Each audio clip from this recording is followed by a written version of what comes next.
Hello बच्चों, let's read the following equation. An air capacitor of capacity C is equals to 10 microfarad is connected to a constant voltage battery of 12 volt. Now the space between the plates is filled with a liquid of dielectric constant 5. The charge that flows now from battery to capacitor is. Question में हमें capacitor दिया है जिसकी capacitance है 10 microfarad, उसको battery के साथ attach किया जिसकी वोल्टेज है 12 volt.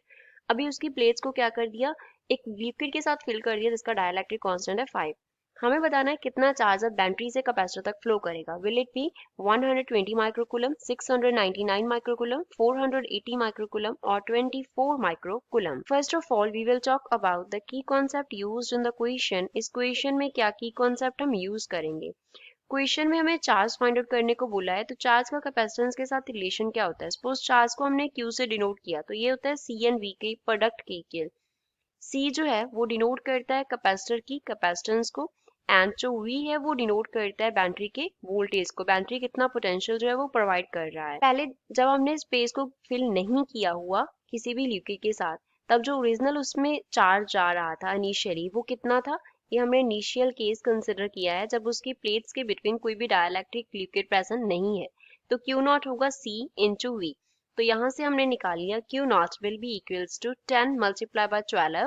That means charge flowing from battery to the capacitor is 120 microcoulomb. अब क्या कर दिया, उसकी प्लेट्स के बिटवीन एक लिक्विड फिल कर दिया जिसका डाइलेक्ट्रिक कांस्टेंट हमें गिवन है। डाइलेक्ट्रिक कांस्टेंट K का जो वैल्यू है वो हमें 5 गिवन है। तो अब इसको अगर हम फिल कर देते हैं तो कैपेसिटेंस वेरी कर जाएगा। न्यू कैपेसिटेंस क्या हो जाएगा, dielectric constant times original capacitance होता है। सो फाइनल केस में जो चार्ज फ्लो करेगा, सपोज उसको Q डैश से डिनोट कर लेते हैं हम, तो वो किसके इक्वल होगा, C डैश इंटू V के इक्वल होगा, क्योंकि बैटरी तो वही अटैच्ड है।